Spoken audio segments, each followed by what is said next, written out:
قومی اسمبلی کا اجلاس آج ہوگا. 27 نکاتی ایجنڈا جاری. HIV پر توجہ دلاؤ notice. Nursing and midwifery council ordinance پیش ہوگا. ٹرانسفر آف ریلویز ترمیمی ordinance. Export development fund bill. National tariff commission ترمیمی بل. ایکسپورٹ امپورٹ بینک ترمیمی بل.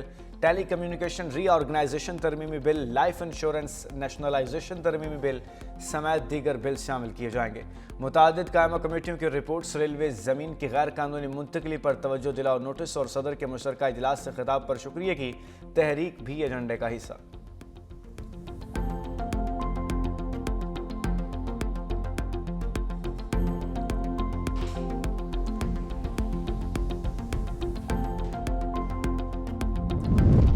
صنعتی صارفین کے لیے بجلی نرخوں میں 26% کمی کر دی گئی. نیپرا سماعت میں بریفنگ. صنعتی ٹیرف 62.99 روپے سے کم ہو کر 46.31 روپے فی یونٹ ہو گیا. کراس سبسڈی 225 ارب روپے سے کم ہو کر 102 ارب روپے. 123 ارب روپے کی نمایاں کمی. قومی اوسط بجلی نرخ 53.04 سے کم ہو کر 42.27 روپے فی یونٹ مقرر. زرعی شعبے کے لیے 16%، کمرشل صارفین کے لیے 10%، جنرل سروسز میں 12% اور بلک صارفین کے لیے 15% کمی. لاہور میں نئے سال میں فضائی معیار میں نمایاں بہتری. گزشتہ سال کے مقابلے رواں برس جنوری میں مجموعی AQI میں 58 پوائنٹس کی بہتری آئی. سینئر صوبائی وزیر مریم اورنگزیب کے مطابق اکتوبر سے 10 جنوری کے دوران 102 دنوں میں فضائی معیار بہتر رہا. مجموعی طور پر 20% بہتری آئی. نومبر میں 192، دسمبر میں 13 اور جنوری کے ابتدائی 10 دنوں میں 28 پوائنٹس بہتری آئی. حکومت اقدامات کے باعث دھواں چھوڑنے والی گاڑیوں، غیر معیاری ایندھن اور صنعتی اخراج پر کارروائی جاری ہے. پنجاب حکومت کے ٹریفک کنٹرول اور انڈسٹری ریگولیشن سے اسموگ میں کمی آئی.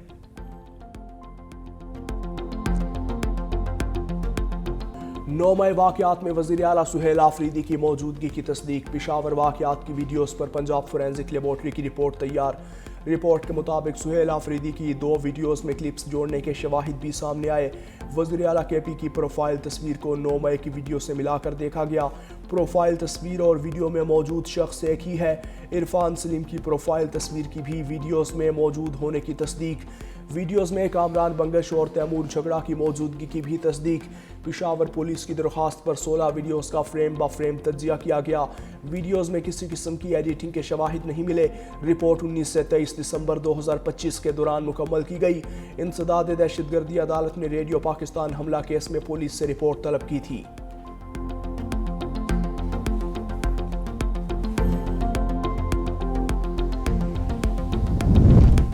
قومی اسمبلی کا اجلاس آج ہوگا. صدر آصف علی زرداری نے اجلاس آئین کے آرٹیکل 56 کی شق 1 کے تحت تفویض شدہ اختیارات کو بروئے کار لاتے ہوئے طلب کیا. قومی اسمبلی کا موجودہ 23واں اجلاس ہوگا.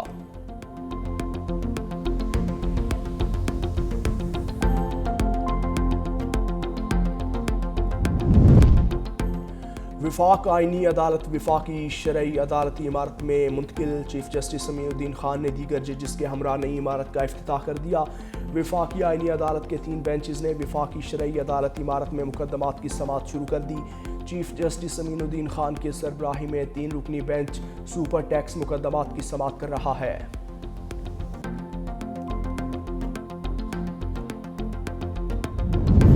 سپریم کورٹ میں جوڈیشل کمیشن کے 13 اہم اجلاس آج ہوں گے. چیف جسٹس پاکستان یاحییٰ آفریدی کی زیر صدارت جوڈیشل کمیشن اجلاس. پہلے اجلاس میں اسلام آباد ہائی کورٹ کے 3 ایڈیشنل ججز کی مستقلی پر غور ہوگا. جسٹس محمد اعظم خان، جسٹس محمد آصف اور جسٹس انعام امین منہاس کی مستقلی پر تبادلہ خیال ہوگا. دوسرے اجلاس میں بلوچستان ہائی کورٹ کے 2 ایڈیشنل ججز کی مستقلی پر غور ہوگا. ججز میں جسٹس سیوب خان اور جسٹس نجم الدین مینگل شامل. تیسرے اجلاس میں وفاقی آئینی عدالت میں ججز تعیناتی کے لیے رولز بنانے پر غور ہوگا.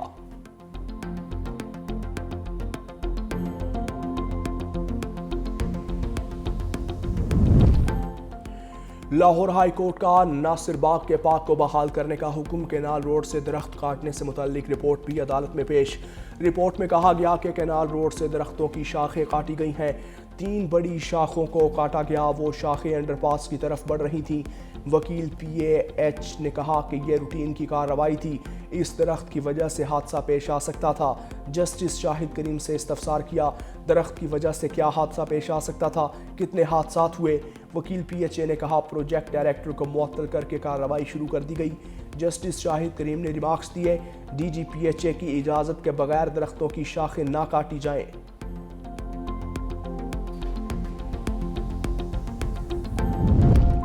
لاہور ہائی کورٹ میں بھارتی خاتون سربجیت کور کے خلاف درخواست دائر کرنے والے وکیل علی چنگیزی سندھو نے شیخو پورہ پولیس کے جاری دوسرے طلبی نوٹس کو چیلنج کر دیا۔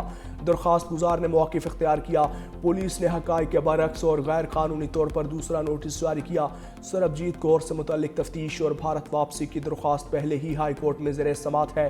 عدالت سے طلبی نوٹسز کالعدم قرار دینے کی استدعا۔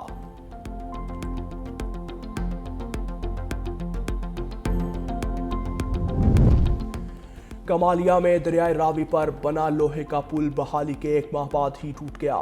4 ماہ قبل سیلاب سے متاثرہ پل ٹوٹنے سے 80 سے زائد دیہاتوں کا زمینی رابطہ منقطع۔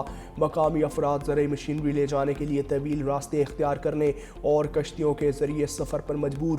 مکینوں کا حکومت سے فوری بحالی کا مطالبہ۔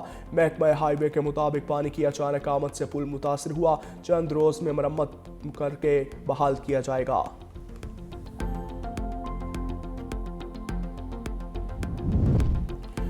افغان طالبان رجیم کی عوام دشمن اور ناکام پالیسیوں نے افغانستان کو سنگین انسانی المیہ میں دھکیل دیا۔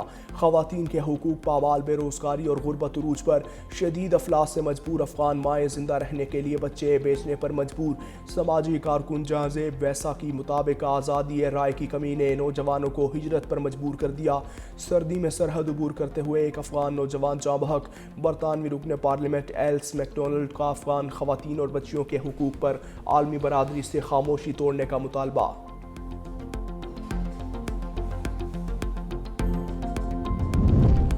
مودی سرکار بھارتی فوجیوں کی بدعنوانی چھپانے میں ناکام۔ قطر میں سابق بھارتی نیوی آفیسر پورنیندو تیواری کی دوبارہ گرفتاری سے بھارتی فوج کا مکروہ چہرہ بے نقاب۔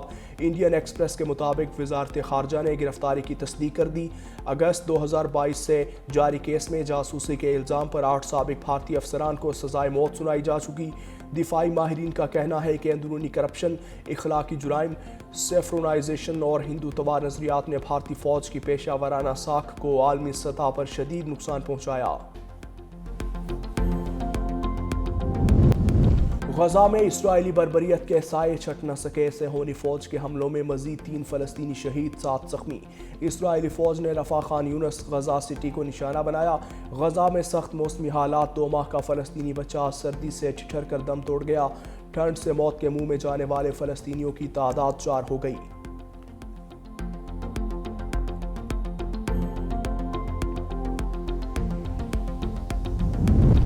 دنیا اب محفوظ نہیں رہی، آزادی کا دفاع ضروری ہے۔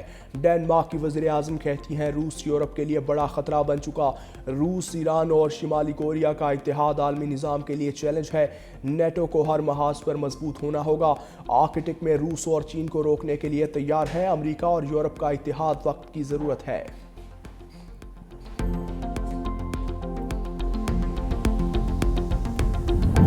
امریکی شہر لاس اینجلس میں ایرانی حکومت کے خلاف مظاہرے کے دوران ٹرک کی ٹکر سے متعدد مظاہرین زخمی، کئی افراد اسپتال منتقل۔